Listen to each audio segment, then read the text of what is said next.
Albert Einstein अवकाश काळाचा तपस्वी झुरिकमध्ये 4 वर्षाचा डिप्लोमा कोर्स पूर्ण केल्यावर अल्बर्टला चांगली नोकरी मिळून तो आपल्या पायावर उभा राहील ही सर्वांची अपेक्षा फोल ठरली. त्याच्याबरोबर पास झालेल्या तिन्ही वर्गबंधूंना तेथे पॉलिटेक्निक मध्येच नोकरी मिळाली. परंतु प्रोफेसर वेबरने जागा असून सुद्धा अल्बर्टला नाकारून ती नोकरी दुसऱ्याला दिली. त्या ठिकाणी देखील त्याचे प्रयत्न चालू होते, पण कुठे जमण्याची चिन्हे दिसेना. त्याच्या एका मित्राने इन्शुरन्स कंपनी तात्पुरती नोकरी घेण्याचे सुचवले, पण अल्बर्टने ती कल्पना बुडकावून लावली. मनासारखी नोकरी कुठेही मिळत नव्हती. शिक्षण संपल्याने त्याची मावशी जुलिया कोक कडून पण पैसे येण्याचे बंद झाले. त्यामुळे बऱ्याच आर्थिक समस्या निर्माण झाल्या. अनेक ठिकाणी तो प्रयत्नशील होता. विख्यात प्रोफेसर ऑस्वाल्ड यांना पण पत्र पाठवून त्यांच्या हाताखाली नोकरी देण्याची त्याने विनंती केली, पण त्यांच्याकडून उत्तर न आल्याने तो चांगलाच निराश झाला. काही दिवसातच 2 वेळच्या जेवणाची भ्रांत पडू लागली. नाईलाजाने त्याला पावियाला जावे लागले. येथे आल्यावर वडील व अंकल जेकबना व्यवसायात मदत करून उरलेल्या वेळात तो व्हायोलिन वाजवत बसे. विरंगुळ्याचे आणखी एक साधन होते, ते म्हणजे शून्य दृष्टी लावून विचारचक्रात गुरफटणे. कल्पनांची उंच उंच भरारी जितकी उत्तम तितकीच नयनरम्य. सृष्टी मुळात नक्की काय असेल? असीमित व अनाकलनीय ब्रह्मांड व सूक्ष्मातला सूक्ष्म अणु यांचा परस्पराशी काही संबंध असेल का, या गोष्टी शोधून काढण्याची त्यांची इच्छा होती. या व्यतिरिक्त निसर्गाचे नियम सृष्टीतील सर्व गोष्टींना सारखे लागू पडतात का, आणि त्याचबरोबर मागच्या दृष्टिकोनातून न्यूटनचे प्रचलित नियम हा पण एक महत्वाचा विचाराचा प्रश्न होताच. अनेक प्रश्नांचे बेंडोळे कधीपासून त्यांच्या मनात दडी मारून बसले होते, पण ते सर्व उलगडता यावेत म्हणून आयुष्यात प्रथम आर्थिक स्थिरता येणे जरुरीचे होते. उदरनिर्वाहाचा फार मोठा प्रश्न त्याला भेडसावून सोडत होता.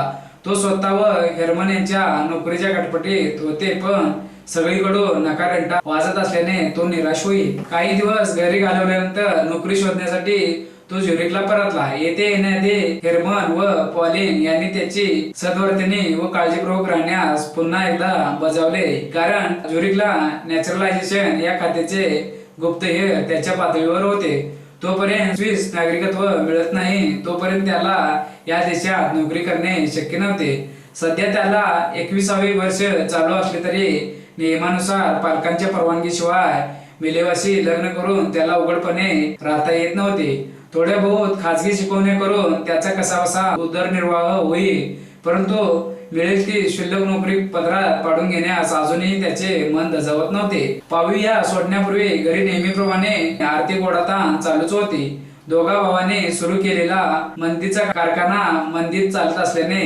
त्यात हेरमन व जेकबने ओतलेली सर्व पुंजी संपुष्टात आली होती. अखेर जेकब अंकलने एका कंपनीत नोकरी धरली, पण हेरमन मात्र अजूनही नव्या व्यवसायात पडण्याचे मनसुबे रचत होता. अल्बर्टने त्यांना यापासून परावृत्त करण्याचा प्रयत्न केला, पण गेली 30-35 वर्षे स्वतंत्र व्यवसाय केल्यामुळे कोणाच्या हाताखाली नोकरी करणे त्यांना पटणारे नव्हते. निराश मनाने ते झुरिकला परतला.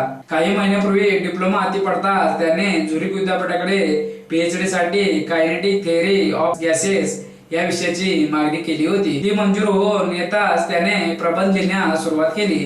त्याच वेळी त्याचा पेपर एका मासिकाने छापण्याचे कबूल केले, त्यामुळे त्याला थोडा तरी दिलासा मिळाला. विलिवा पण त्याच्याप्रमाणे काही खाजगी शिकवण्या घेत असे. तुटपुंज्या उत्पन्नावर ते कसेबसे दिवस काढत होते. 20वे शतक हे विज्ञान शतक मानले जाते. मानव आता नव्या शतकातील उज्ज्वल भवितव्याच्या दिशेने झेप घेण्यास सिद्ध झाला होता.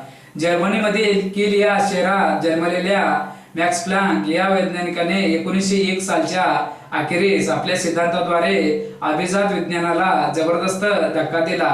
त्यांच्यामध्ये ऊर्जेचा प्रवाह संलग्न नसून शक्तिपुंजाचा बनलेला आहे. म्हणजेच उत्सर्जन शक्ती ही आतून अशा सरळ रेषेत न जाता छोट्या छोट्या तुकड्यांनी शक्तिपुंजाने मार्गक्रमण करीत असते असे सिद्ध केले. क्वांटमच्या या संकल्पनेबरोबरच अनेक वैज्ञानिक परिणामांचा उलगडा पण बराबर होत गेला. सृष्टीतील किती गोष्टी सलग आहेत असे आपणास वाटत असले तरी तो एक प्रकारचा आभास असतो. निसर्गाचे खरे स्वरूप हे शक्तिपुंजात्मक आहे हे सिद्ध झाल्याने विज्ञान जगतात जणू क्रांतीच घडून आली. कृष्णवर्णी पदार्थातून उत्सर्जित होणाऱ्या ऊर्जेवर संशोधन चालू असताना त्यांना एक स्थिरांक मिळाला व तो प्लँकचा स्थिरांक म्हणून ओळखला जातो। या शक्तिपुंज सिद्धांतासाठी त्यांना 1918 साली नोबेल पारितोषिक बहाल करण्यात आले। अल्बर्टच्या चाणाक्ष मनाने या संशोधनाची नोंदणी केली खरी, परंतु तो आपल्या स्वतःच्या काळजीत असल्याने त्याच्या मनाला शंका पण शिवली नाही की बरोबर 5 वर्षानंतर त्याचा स्वतःचा सापेक्षता सिद्धांत एक अजोड क्रांतिकारक संकल्पना ठरेल। परंतु या गोष्टीला अजून अवधी होता। त्याआधी 2 यक्ष प्रश्न त्यांच्या पुढ्यात आवासून टाकले होते। प्रथम स्विस नागरिकत्व आणि नंतर उपजीविकेचे साधन नोकरी हे दोन्ही प्रश्न सोडवण्यासाठी त्यांचे पराकाष्ठेचे प्रयत्न चालू होते। या देशात येऊन 5 वर्षे लोटली तरी त्याला आजपर्यंत स्विस नागरिकत्व मिळाले नव्हते व त्या अनुषंगाने नोकरी पण नाशिकप्राय बाब होऊन बसली होती। येथे विद्यार्थी दशेत आल्यापासून त्याने दरमहा 20 स्विस फ्रँक शिल्लकीत टाकून काही रक्कम यासाठी राखून ठेवली होती। आता त्याने नागरिकत्वासाठी परत आज अर्ज करण्याचे ठरवले। मागच्या वेळी अर्जासोबत भरलेले 800 स्विस फ्रँक त्याने भरलेले असले तरी ते त्याला शिक्षणासाठी पाठवण्यात येणाऱ्या पैशाच्या बचतीमधून काढलेले होते। याचा त्याला पुरावा द्यावा लागणार होता। या पुराव्या व्यतिरिक्त सध्याच्या खाजगी शिकवण्या हे त्याचे उपजीविकेचे साधन असून दारूला स्पर्श न करण्याची हमी पण त्याला यावेळी द्यावी लागली। हा नवा अर्ज तर मंजूर झाला, पण ग्रेट म्युनिसिपल काउन्सिलचे शिक्कामोर्तब अजूनही बाकी होते। अत्यंत खडतर परिस्थितीत तो दिवस काढत होता। समाजाने जणू वाळीत टाकावे अशी त्याची गत झाली होती। भविष्यकाळ अंधकारमय दिसायला लागला। इकडे त्याचे स्वतःचे उत्पन्न अगदी तुटपुंजे होते, तिकडे वडिलांचे पण स्थावर जंगम अशी काहीच इस्टेट नव्हती व जेमतेम पोट भरण्याइतपत व्यवसाय चालू होता। या सर्व गोष्टी स्विस सरकारच्या दृष्टिकोनातून जमेच्या बाजू खासच नव्हत्या। त्यांच्या आर्थिक दुर्बलतेमुळे अल्बर्टला स्विस नागरिकत्व देणे सरकारला परवडण्यासारखे नव्हते। तरी पण मुलाखतीला बोलवले असता तेथे मात्र त्याने बाजी मारली। प्रश्नोत्तराच्या संदर्भात त्याबद्दल उत्सुकता वाटणे स्वाभाविक होते। मिलेवाचे हे गर्भारपण मात्र अगदी नको त्यावेळी आले आहे असे त्याला दोघांनाही वाटे। अल्बर्ट आइन्स्टाईन पुंज भौतिकीचा दरवाजा एकदा किलकिला झाल्यानंतर त्यात अफाट संशोधन सुरू झाले। हायझेनबर्ग या जर्मन संशोधकाने मूलकणातील अतिशय महत्वाचे असे अनिश्चिततेचे तत्व मांडले।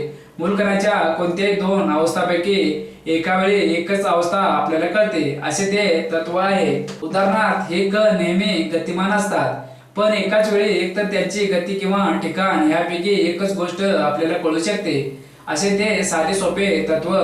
पण पुंज भौतिकीमध्ये त्याला असाधारण महत्व आहे, कारण एका छोट्या मूलकणाचे जरी सध्याचे ठिकाण आणि गती समजली तर त्या गतीवरून व सध्याच्या ठिकाणावरून त्याचे पुढचे ठिकाण आपल्याला ठरवता येईल। आणि तसे झाले तर त्याच पद्धतीने संपूर्ण विश्वाची पुढची अवस्था भाकीत करता येऊ शकेल असा या तत्वामागचा गर्भित आहे।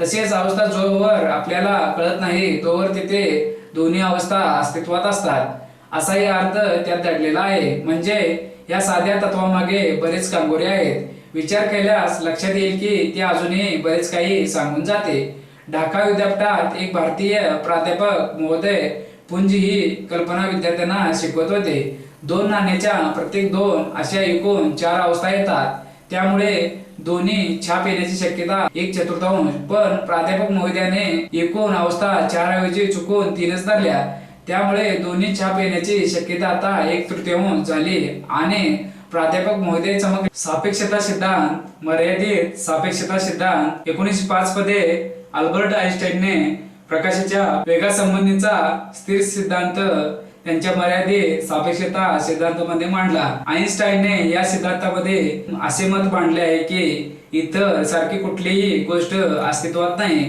व प्रकाशाचा वेग कुठल्याही स्थितीमध्ये सारखाच, म्हणजे 3.10.8 मीटर प्रति सेंटीमीटर प्रति सेकंद एवढा असतो। दुसऱ्या शब्दामध्ये सांगायचं तर प्रकाशाचा वेग कुठल्याही निरीक्षकासाठी मग तो स्थिर असला तरी त्याच्यासाठी व प्रकाशाच्या स्तोत्रासाठी सारखाच असतो। प्रकाशाचा वेग हा प्रकाशाने किती अंतर पार केले याला भागिले त्याला यासाठी एकूण किती वेळ लागला या समीकरणाने केले जाते।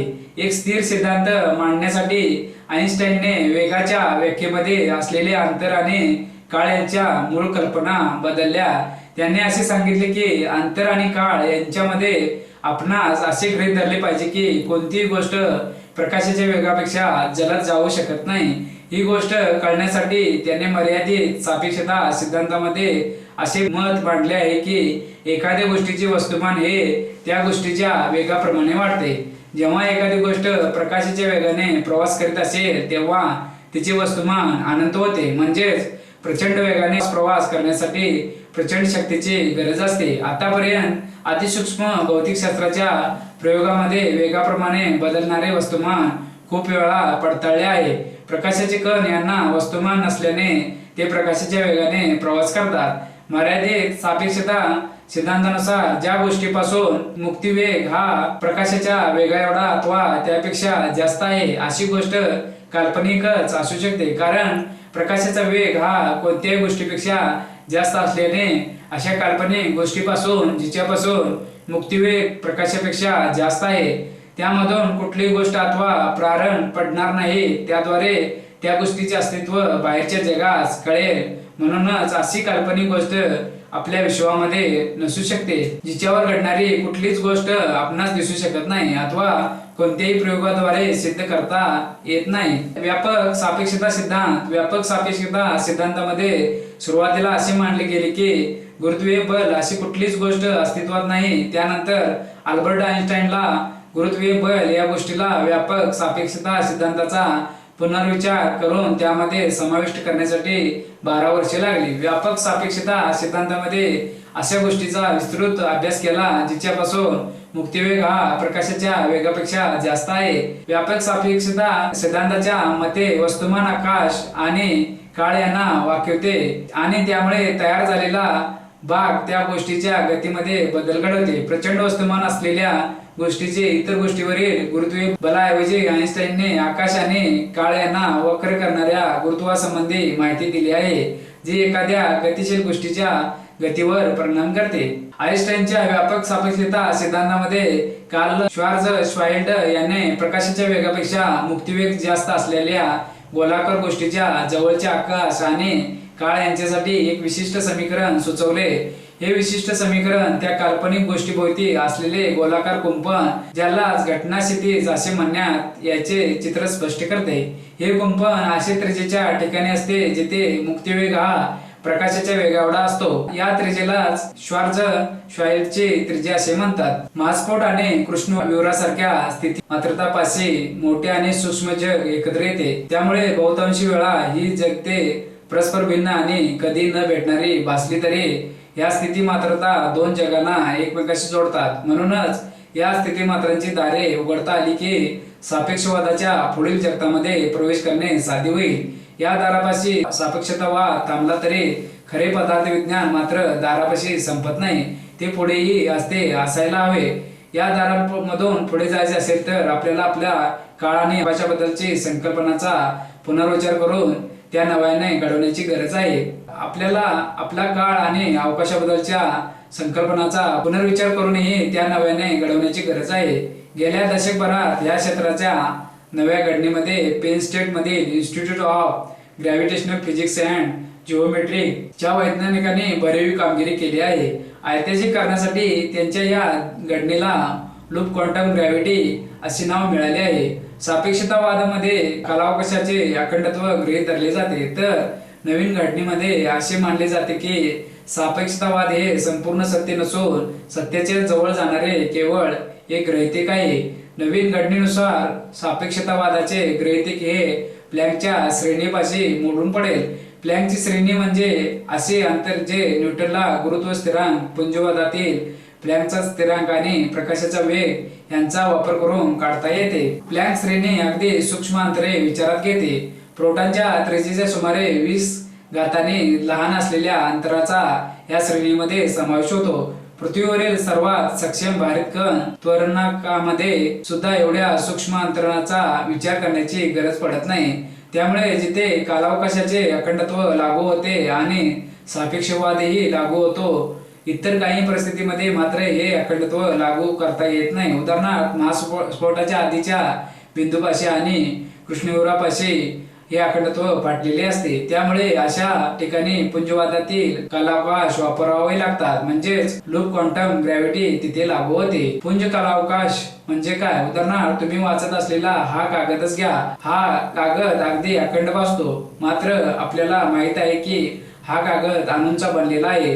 त्यामध्ये अणूंची विशिष्ट अशी बांधणी आहे आणि अगदी इलेक्ट्रॉन सूक्ष्मदर्शक वापरला तरच ती दिसू शकते.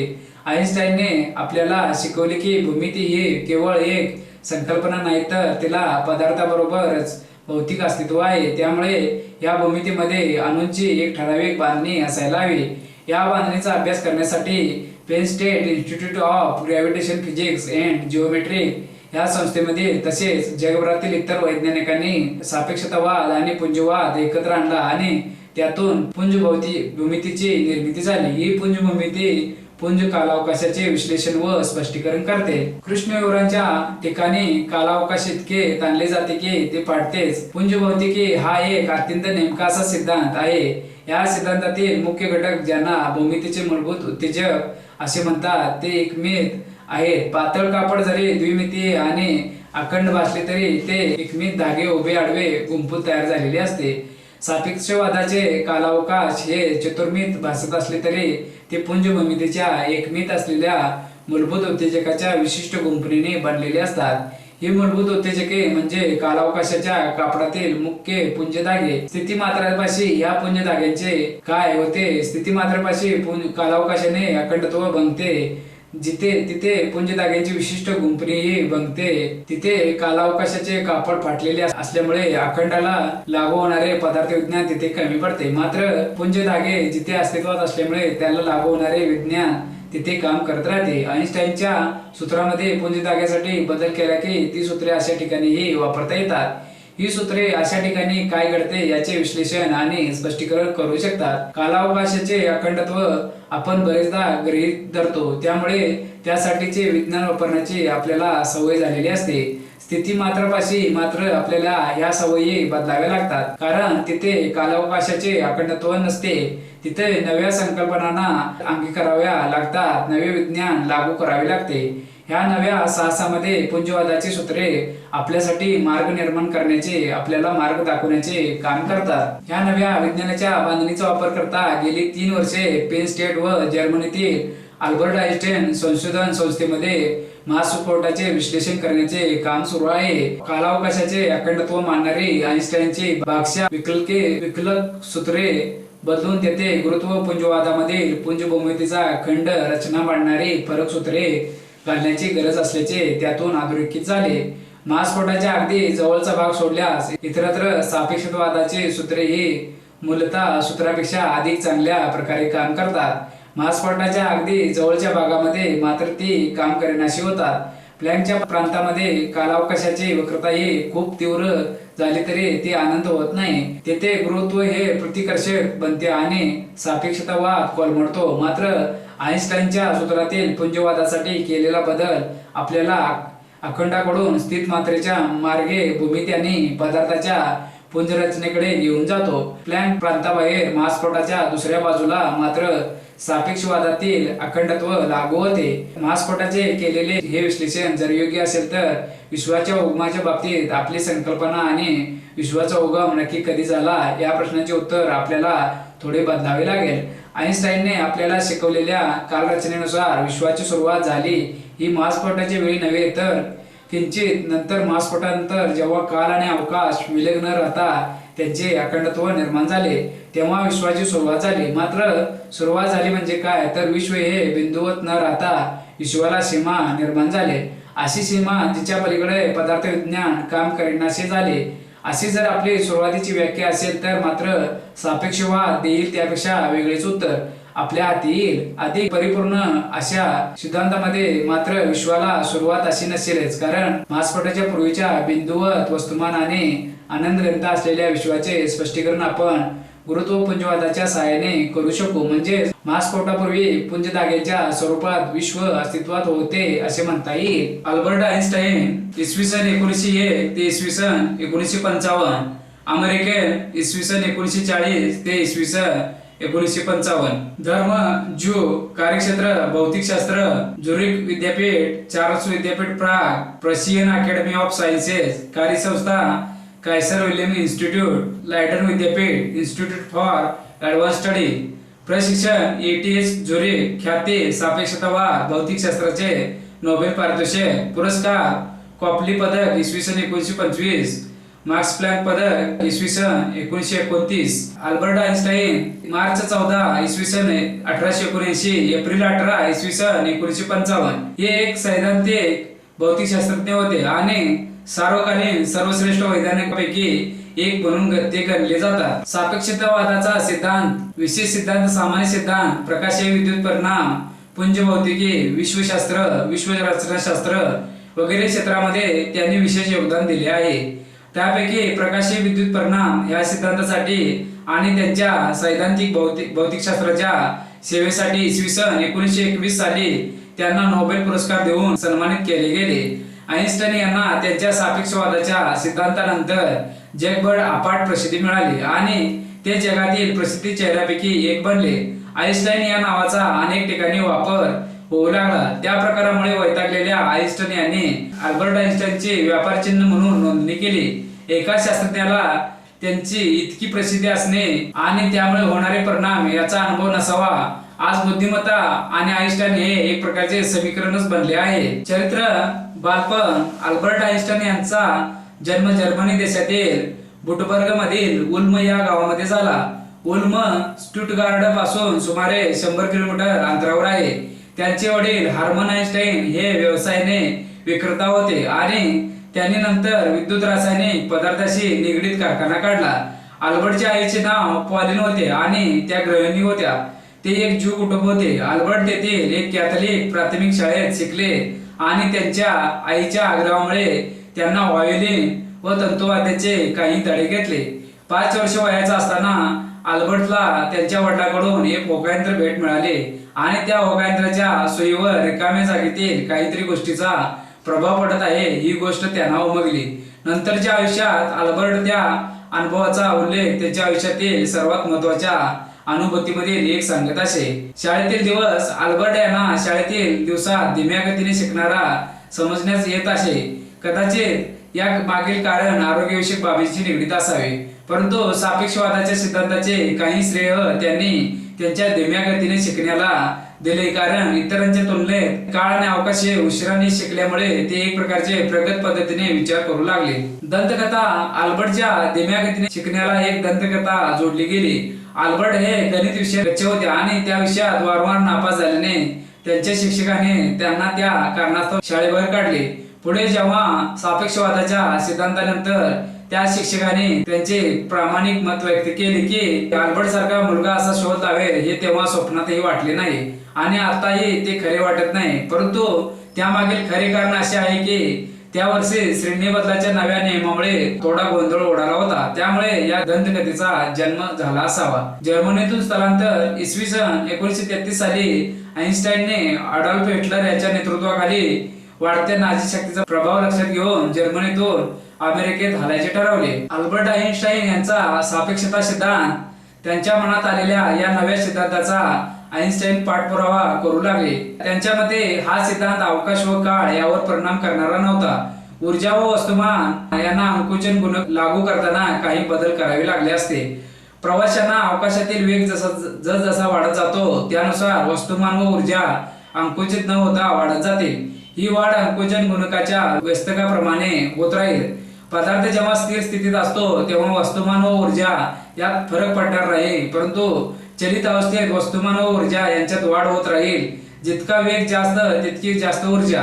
जर वस्तुमानाचा वेग v प्रकाशाच्या वेगाच्या c अगदी जवळ पोहोचल्यास काय होईल? c वर्ग c वर्ग बरोबर अवकाशातील प्रकाशाचा वेग प्रकाश एवढे असल्यास अवकाश काळ आणि संपूर्ण विश्व शून्यवत होईल. त्याच वेळी अवकाश यात्रेच्या वस्तुमानात व ऊर्जेत प्रचंड प्रमाणात वाढ होत होत कदाचित अनंतत्वापर्यंत पोहोचेल. आइन्स्टाईनला हे सर्व काही तरी विचित्र गूढ आकलनाच्या पलीकडचे व कल्पनेच्या बाहेर आहे असे वाटू लागले. तो स्वतःच्याच या विचारसारणीच्या विषयी घाबरला.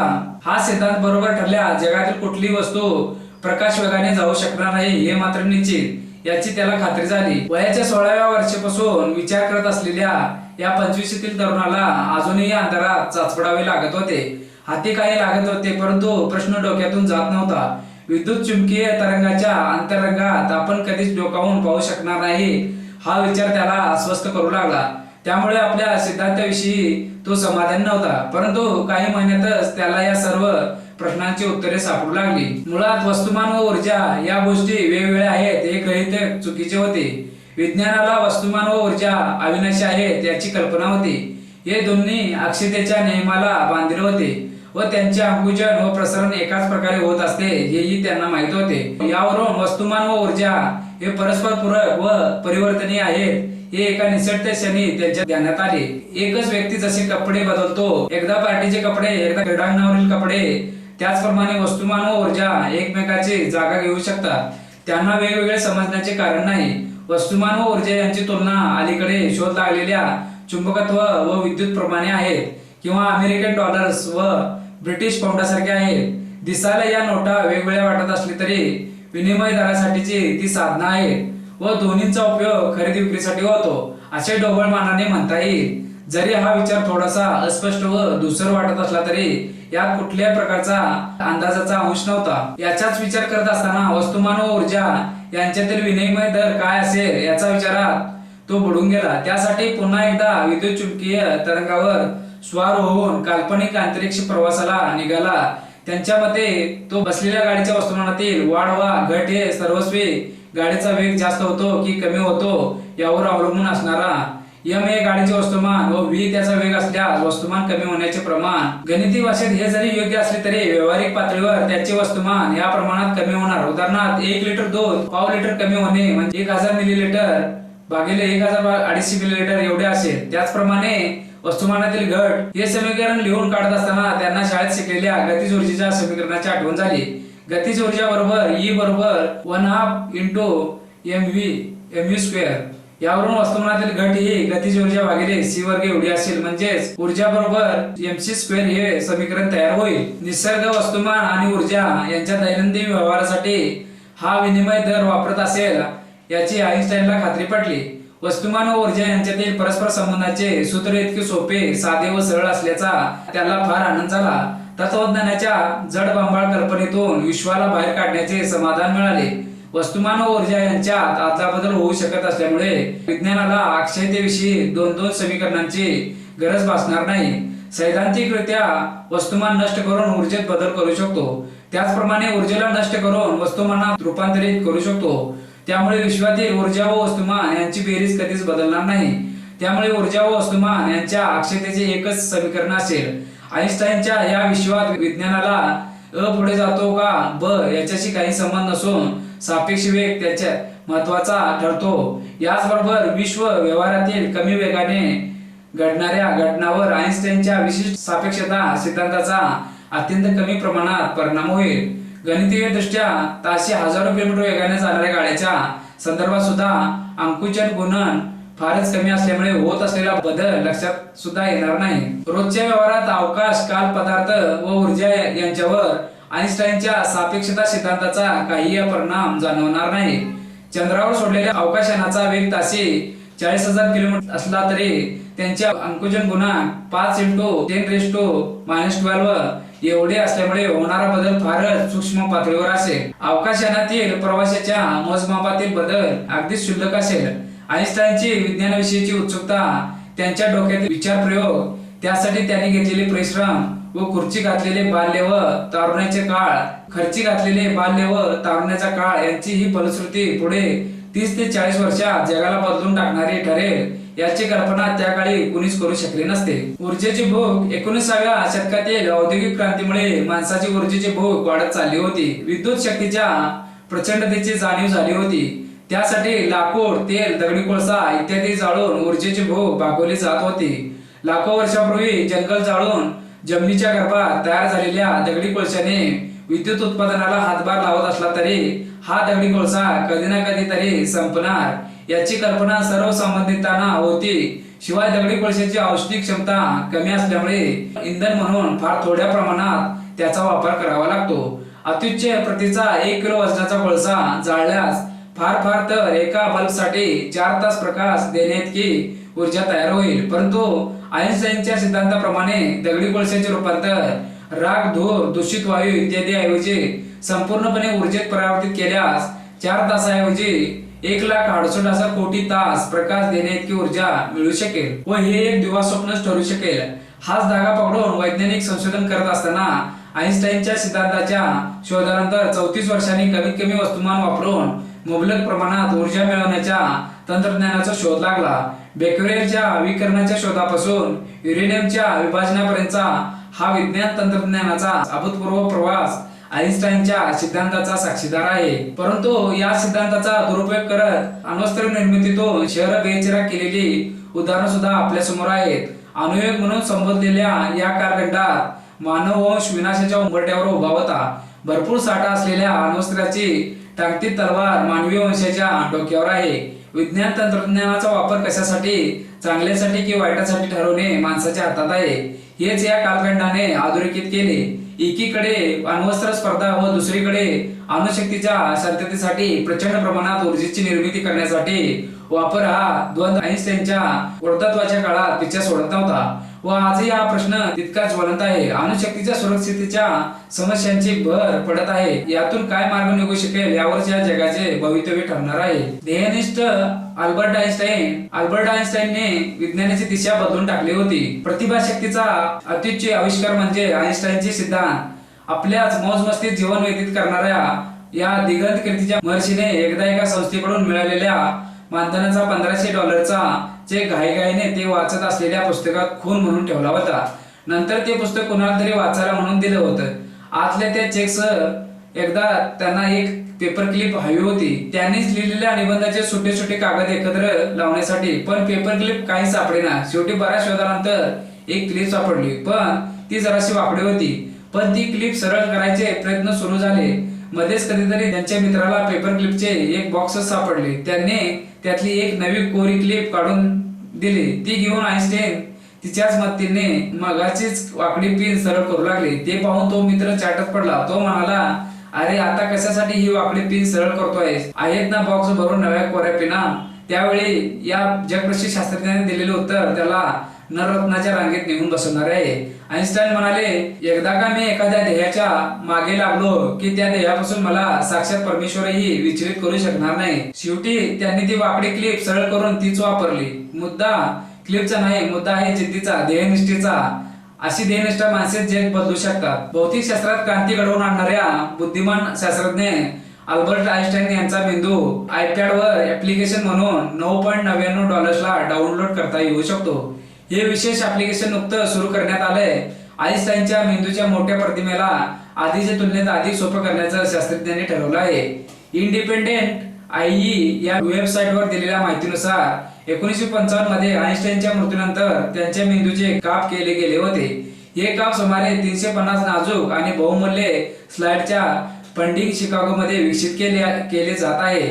आइन्स्टाईनचा बुद्ध्यांक हा जगातील सर्वात बुद्धिमान होता. एका अर्थी आइन्स्टाईन हा जगातला सर्वात बुद्धिमान व्यक्ती होता. नवं ऍप्लिकेशन आता संशोधकांना आणि नवशिक्यांना आइन्स्टाईनच्या मेंदूत डोकावण्याची संधी देत आहे. या स्लाइडमुळे लोकांना आइन्स्टाईनचा मेंदू मायक्रोस्कोपद्वारे पाहू शकतो. विशिष्ट सापेक्षवादाची 100 वर्षे, 1000 वर्षे जडत्व व चैतन्य यांच्या संबंधाबद्दल मानवाला आकर्षण आहे. या संबंधीविषयी आइन्स्टाईन या शास्त्रज्ञाने मांडलेल्या विशिष्ट सापेक्षवादाला 100 वर्षे पूर्ण होण्याच्या निमित्ताने घेतलेला आढावा.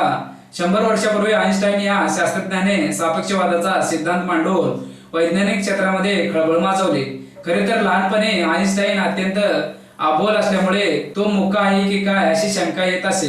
पण या लहानग्या आइन्स्टाईनच्या मनात स्थल, काल व वस्तुमान याविषयी काय संकल्पना असतील हे बाहेरील जगाला कसे समजणार?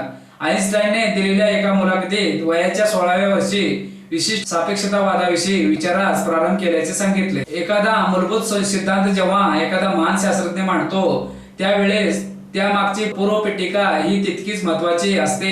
टायको ब्रेव्हेने केलेली ग्रहताऱ्यांची निरीक्षणे व त्याचा उपयोग करून केप्लरने ग्रहगोलांचे गतीविषयी नियम हे न्यूटनच्या 17व्या शतकातील गुरुत्वाकर्षण विषयाची पार्श्वभूमी मानावी लागेल. ध्वनी लहरीप्रमाणेच प्रकाश लहरींना माध्यमाची गरज लागणार व त्यामुळे प्रकाश लहरी इतर माध्यमातून जातो असे मानले गेले. या माध्यमाचा परिणाम प्रकाशाच्या वेगावर होत असणार. परंतु 1882 साली मायकलसन मोर्ले यांनी केलेल्या प्रयोगातून एक गोष्ट सिद्ध झाली, ती म्हणजे प्रकाशाचा वेग हा स्थिर असून तो निरीक्षकांच्या वेगावर अवलंबून नाही. त्यामुळे इतर ही संकल्पना मागे पडली. 18व्या व 19व्या शतकामध्ये विद्युत चुंबकीय शास्त्रामध्येही बरीच प्रगती झाली होती.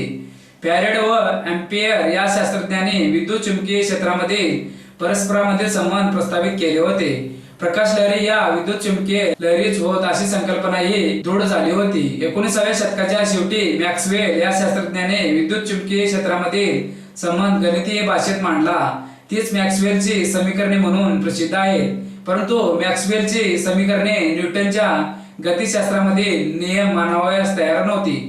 इथूनच आईन्स्टाईनला स्थल, काल व वस्तुमान याविषयी वेगळा विचार करण्याची प्रेरणा मिळाली. सर्व निरीक्षकांच्या दृष्टिकोनातून स्थल, काल, वस्तुमान याचे मापदंड हे एकच असणार नाहीत, तर ते सापेक्ष असतील. अर्थात याचा अनुभव घेण्यासाठी आपणास प्रकाशाच्या वेगाची मदत घ्यावी लागेल. विशिष्ट सापेक्षतावादाचा डोलारा मुख्यतः दोन गृहीतकावर आधारित आहे.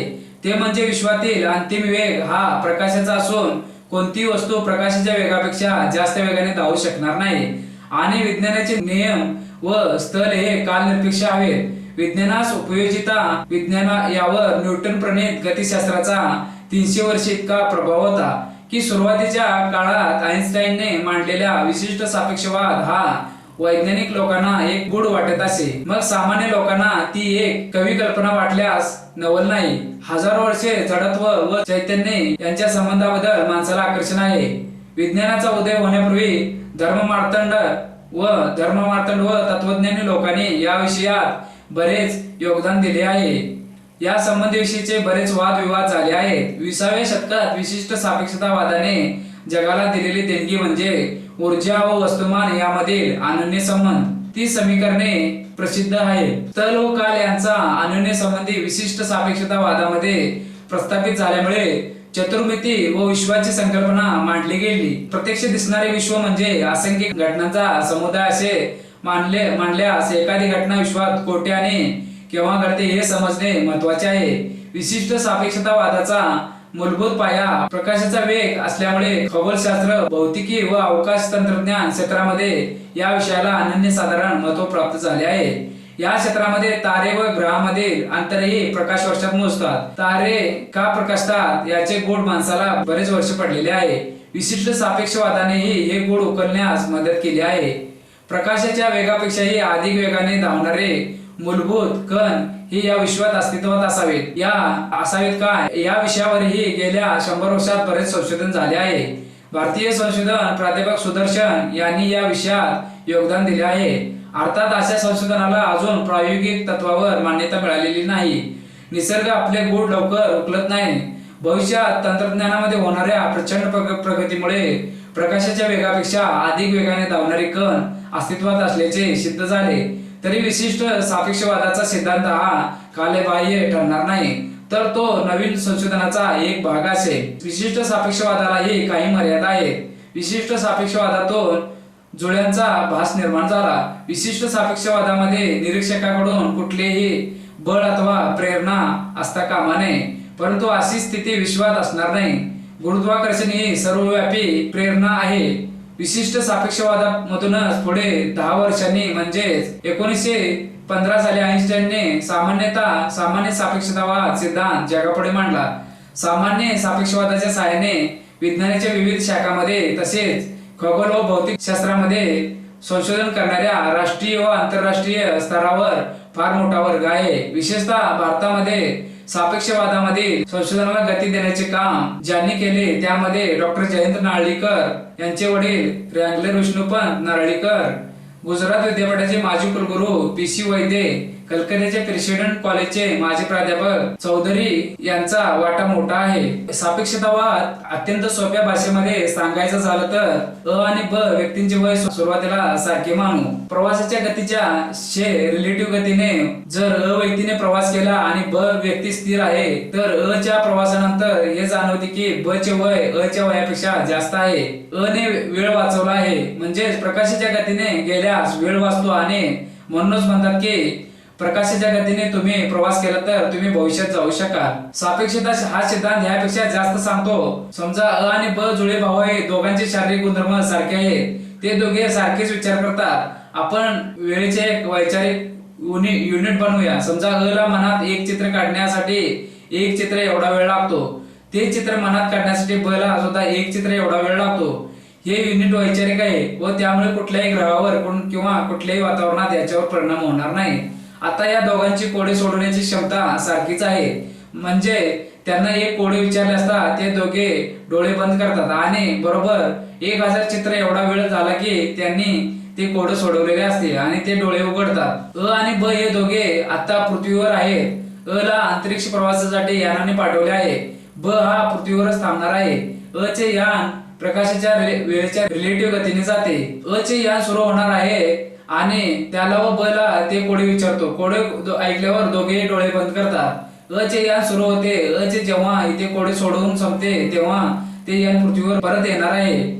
आता प्रश्न असा आहे की जेव्हा अ पृथ्वीवर परत येतो आणि डोळे उघडतो तेव्हा ब ने ते कोडे काही वर्षापूर्वी सोडवले आहे काय? म्हणजे ब ची प्रगती फास्ट होते का? हे कसे शक्य आहे जर अ आणि ब ला 1000 चित्र एवढा वेळ लागतो? सापेक्षतावादाचा विशेष सिद्धांत 30 जून 1905 रोजी प्रसिद्ध भौतिक शास्त्रज्ञ अल्बर्ट आइन्स्टाईन यांनी लावला. त्या सिद्धांतामध्ये त्यांनी दाखवून दिले की सर आयझॅक न्यूटन यांनी सांगितलेल्या गतीच्या नियमानुसार विद्युत चुंबकीय लहरीची वागणूक स्पष्ट करता येत नाही आणि विशिष्ट परिस्थितीमध्ये सिद्धांत कोलमडून पडतो. या परिस्थितीचे विश्लेषण, स्पष्टीकरण आणि अनुमान आइन्स्टाईन यांनी सापेक्षवादाच्या विशेष सिद्धांतात केले. त्यानंतर काही वर्षांनंतर त्यांनी या सिद्धांतामध्ये गुरुत्वाकर्षण बलाचा समावेश करून सापेक्षवादाचा सामान्य सिद्धांत सांगितला. त्यामुळे केवळ सापेक्षतावादाचा सिद्धांत असे म्हणणे बरोबर नाही, तर सापेक्षवादाचा सामान्य सिद्धांत किंवा सापेक्षवादाचा विशेष सिद्धांत अधिक योग्य आहे. या दोन्ही सिद्धांतानुसार चुंबकीय लहरीचा वेग सापेक्ष परिस्थितीमध्ये नेहमी स्थिर असतो आणि निरीक्षकाच्या वेगावर आणि स्थळावर अवलंबून असतो. थोडक्यात संदर्भाची निरपेक्ष चौकट ही निरीक्षकांकडे न राहता सापेक्षतेच्या सिद्धांतानुसार प्रकाशाच्या निर्वात भागातील वेग ती निरपेक्ष चौकट बनला. पुंज यामिके भौतिकीमध्ये कण व प्रारण यामध्ये परस्पर क्रियेला विशेष महत्व आहे. कोणत्याही एका कणाच्या गतिकीय स्थितीचे वर्णन त्याचे द्रव्यमान, वेग व स्थान या राशींचा उपयोग करून केले जाते. रूढ भौतिकीप्रमाणे कणाचे वर्तमान व भविष्यकाळातील गती न्यूटन यांच्या नियमांचा वापर करून मिळवता येते. प्रारण हे तरंगाच्या स्वरूपात प्रसारित होते.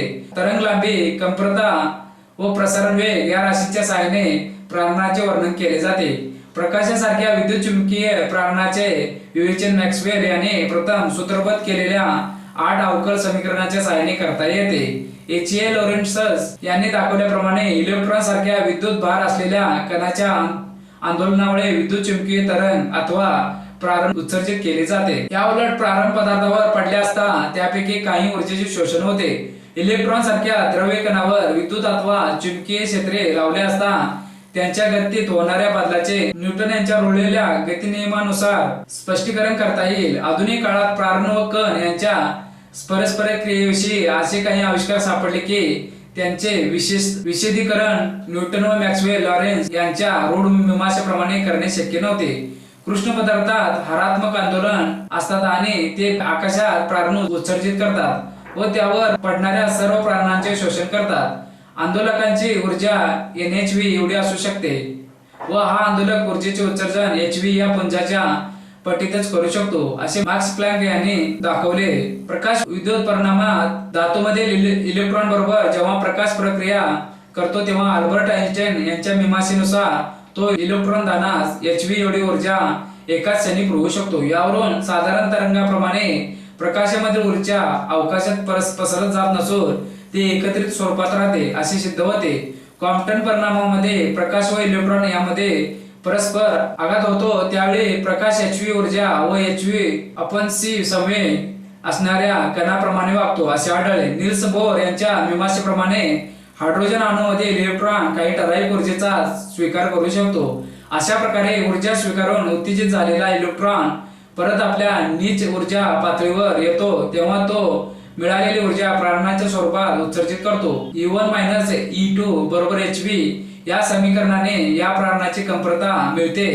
बोर यांनी प्लँक आइन्स्टाईन अटीचा उपयोग केला व त्याविषयी इलेक्ट्रॉनच्या कोणी संयोगाचे पुंजीकरण केले। या सर्व अटी अथवा निर्बंध रूढगणितीय रीतीवर लादले गेले होते।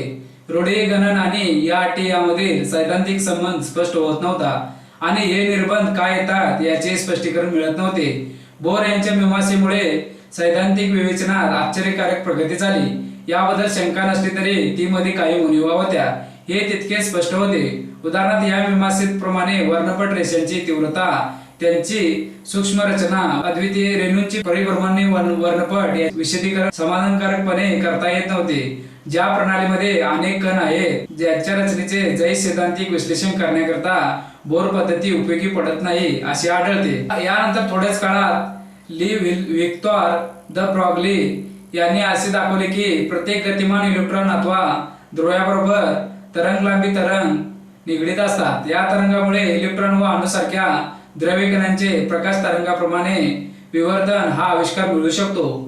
CJ डेव्हिसन व LH गर्मर यांनी 1927 मध्ये हा आविष्कार प्रयोगशाळेत इलेक्ट्रॉन करता सिद्ध केला।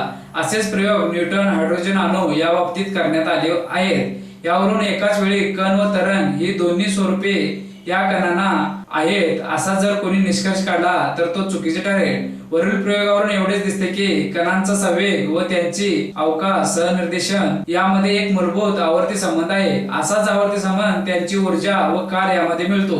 या संबंधाचे स्पष्टीकरण वर्णन हायझेनबर्ग अनिश्चिततेच्या तत्वानुसार करता येते। रूढ भौतिकीप्रमाणे कोणत्याही एका कणाच्या गती स्थितीविषयी पूर्ण ज्ञान होण्याकरता लागणाऱ्या राशी या सर्व एकाच वेळी अचूकतेने मोजता येणे शक्य आहे असे समजले जाते। उदाहरणार्थ कणाचे स्थान व त्यांचा वेग या राशी एकाच वेळी मोजण्यात काही अडचण नाही असे मानले होते। या दोन राशींच्या कोणत्याही एका क्षणी मिळालेल्या मूल्यावरून कणाची काही काळानंतर काय स्थिती होईल हे न्यूटन यांचे नियम वापरून निश्चितपणे वर्तवणे शक्य आहे असा समज होता। हायझेनबर्ग यांच्या तत्वाप्रमाणे कोणत्याही एका राशीचे मापन करण्याच्या क्रियेमुळे त्याच्या दुसऱ्या राशीच्या मापनाच्या अचूकतेवर परिणाम होतो। या तत्वाप्रमाणे जर एखाद्या कणाचे स्थान निश्चित करण्याचे स्थान सहनिर्देश Q यामध्ये ट्रायंगल Q एवढी त्रुटी असेल, त्याच्या समय मापनात येणारी त्रुटी ट्रायंगल P असेल, यामध्ये खालील संबंध असतो। अशाच प्रकारचा परस्पर संबंध कणांच्या इतर निरीक्षण राहतो असे दाखवता येते। वरील तत्वाचे असे स्पष्टीकरण करता येते की कोणत्याही कणाचे अथवा प्रणालीचे निरीक्षण करायचे असल्यास त्याच्या गती स्थितीत विक्षोभ निर्माण करावा लागतोच आणि त्यामुळे प्रत्येक निरीक्षण क्रियेमुळे त्यांच्या मूळ स्थितीत निश्चितपणे बदल होतो। निरीक्षण कण जर सूक्ष्म असेल तर अशा रीतीने होणाऱ्या बदलाचे प्रमाण अर्थातच जास्त होते। यामुळे द ब्रॉग्ली तरंगामुळे मिळणारे परिणाम अणु व इलेक्ट्रॉन यांसारख्या सूक्ष्म कणांच्या बाबतीतच महत्त्वाचे ठरतात। हेच विवेचन निराळ्या शब्दात सांगायचे असल्यास असे म्हणता येईल की रूढ भौतिकीप्रमाणे अनेक कणांचे एकाच वेळी निरीक्षण करून मिळणारी माहिती ज्याप्रमाणे सांख्यिकीय स्वरूपाची असते त्याचप्रमाणे आधुनिक पुंजयामिकेनुसार एका कणाबद्दलची माहिती सुद्धा निश्चित स्वरूपाची नसून ती सांख्यिकीय स्वरूपाची असते। अन्वी हे आकारमानाचे सर्व कण सतत इतस्ता अशी हालचाल करतात असे समजण्यास जागा आहे। यामुळे कोणत्याही एका 7 कालखंडात असा कण कोणत्या स्थानी असेल असे निश्चितपणे सांगता येत नाही। कणाचे या पुंजी हालचालीविषयी कोणत्याही प्रकारचे अनुमान करता येत नाही। पुंजयामिकेचा उपयोग करून पुरेसा मोठा कालखंड घेतला असता कणांचे सरासरी स्थान काय असू शकेल याविषयी मात्र अंदाज बांधता येतो।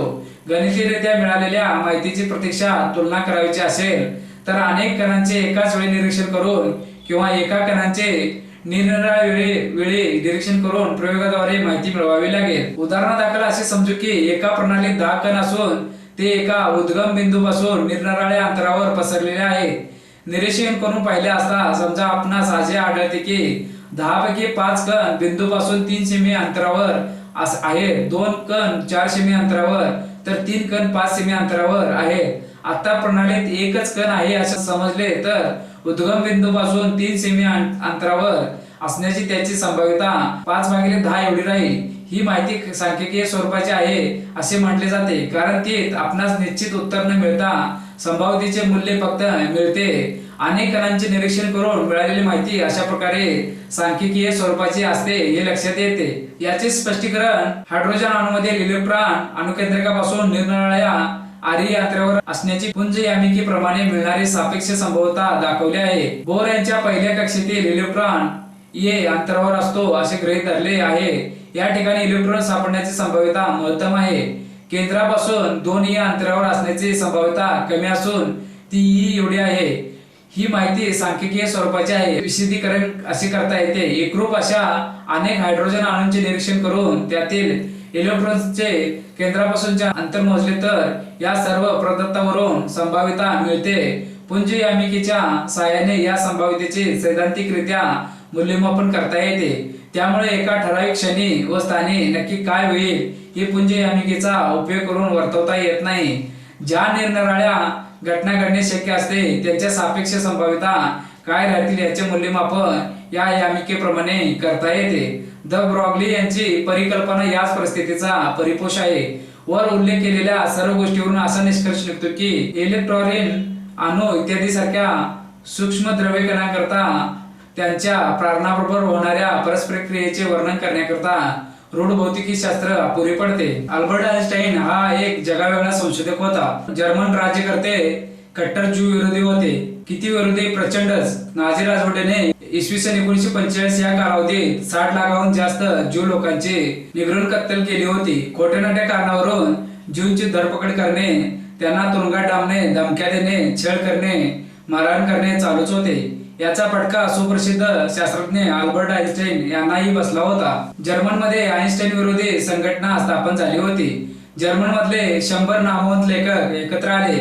त्यांनी आइन्स्टाईन यांच्या विरोधात 100 ऑथर्स अगेन्स्ट आइन्स्टाईन या नावाचे एक पुस्तक प्रकाशित केले. ही गोष्ट जेव्हा आइन्स्टाईनला समजली तेव्हा ते मिश्किलपणे म्हणाले, माझे सिद्धांत जर चुकीचे असते तर ते खोडून टाकायला केवळ एक लेखक पुरला असता. त्यासाठी एवढ्या 100 जणांची काय गरज होती. हळूहळू आइन्स्टाईनचा छळ वाढतच गेला. इतका की हिटलरच्या नाझी पक्षाच्या पोलिसांनी आइन्स्टाईनच्या अनुपस्थितीत त्यांच्या घरावर धाड टाकली. कारण काय तर म्हणे या घरात त्यांनी शस्त्रास्त्रे लपवून ठेवली असावीत.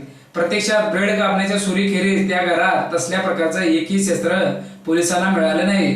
शेवटी या छळाला कंटाळून 17 ऑक्टोबर 1933 रोजी त्यांनी अमेरिकेचे नागरिकत्व पत्करले. तिथं ते न्यू जर्सी शहरातील प्रिन्स्टन या शहरातील इन्स्टिट्यूट ऑफ ऍडव्हान्स स्टडीज या संस्थेत उच्च पदस्थ अधिकारी म्हणून काम करू लागले.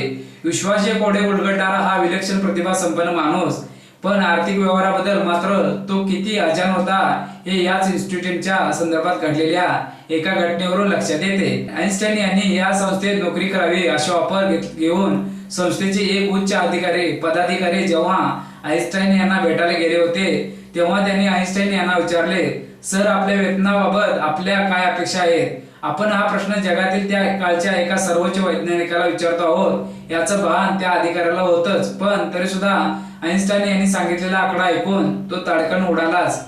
तो म्हणाला, सर आपली ही मागणी खरोखरच विलक्षण आहे. हे ऐकून आइन्स्टाईन यांना असं वाटलं की आपण वाजवीपेक्षा खूपच जास्त पगार मागितला की काय. माझ्या वरिष्ठांना हे मुळीच खरं वाटणार नाही. तुम्ही तर माझी पंचायत करून टाकली आहे. शेवटी त्या दोघात असं ठरलं की आइन्स्टाईन यांचा फायनल इंटरव्ह्यू जेव्हा होईल तेव्हा त्यांनी भरपूर वेतनाची मागणी करायची. नोबेल पुरस्काराच्या वितरण समारंभाला नवा सूट शिवणं तर दूरच, हा माणूस आपल्या रोजच्या सूटवर गेला होता. अल्बर्ट आइन्स्टाईन हे नाव साऱ्या जगाला ठाऊक आहे. 100 वर्षापूर्वी या विज्ञान तपस्वीने एक सिद्धांत मांडला ज्याने या विश्वाचं रूप आणि मांडणी अधिक प्रगल्भतेने सांगितली. काळ आणि अवकाश हे एकमेकांना सापेक्ष असून सर आयझॅक न्यूटन यांनी सांगितल्याप्रमाणे निरपेक्ष नाहीत असे त्यांनी या सिद्धांताद्वारे सांगण्याचा प्रयत्न केला. तरीही या क्रांतिकारक सिद्धांताला त्यांच्या कसोटीनंतरच मान्यता मिळाली आणि त्यासाठी तब्बल 10 वर्षे वाट पाहावी लागली. याचे एक कारण कदाचित हे असावे की तत्कालीन प्रस्थापित शास्त्रज्ञ वर्गाला अल्बर्ट आइन्स्टाईन यांना नेमके काय सांगायचे आहे तेच लवकर उमगले नाही. इसवी सन 1915 साली एका ग्रहणाच्या वेळी घेतलेल्या निरीक्षणावरून अल्बर्ट आइन्स्टाईन यांच्या सिद्धांताची यशस्वी पडताळणी झाली आणि अवकाशाला वाकविणाऱ्या आणि काळाच्या गतीला बदलविणाऱ्या शास्त्रज्ञास रातोरात प्रसिद्धीने आपलेसे केले. अल्बर्ट आइन्स्टाईन एवढी प्रसिद्धी कोणत्याही शास्त्रज्ञांना त्यापूर्वी मिळाली नाही आणि त्यानंतर आजपर्यंत कोणालाही मिळालेली नाही. 30 जून इसवी सन 1905 या दिवशी त्यांनी सापेक्षता सिद्धांत सांगितला आणि कित्येक जुने सिद्धांत कोसळून पडले आणि कित्येक नवीन सिद्धांतांनी त्याची जागा घेतली. या सिद्धांताला आणि त्यांच्या जनकाला अभिवादन करण्यासाठी इसवी सन 2005 हे आंतरराष्ट्रीय भौतिकशास्त्र वर्ष म्हणून घोषित करण्यात आले. लहानपणापासून शिक्षणाबद्दल आसक्ती, वर्गाच्या चार भिंतीत त्यांचे मन कधीही रमले नाही. अतिसामान्य माणूस पण आपल्या प्रतिभाशक्तीने असामान्य काम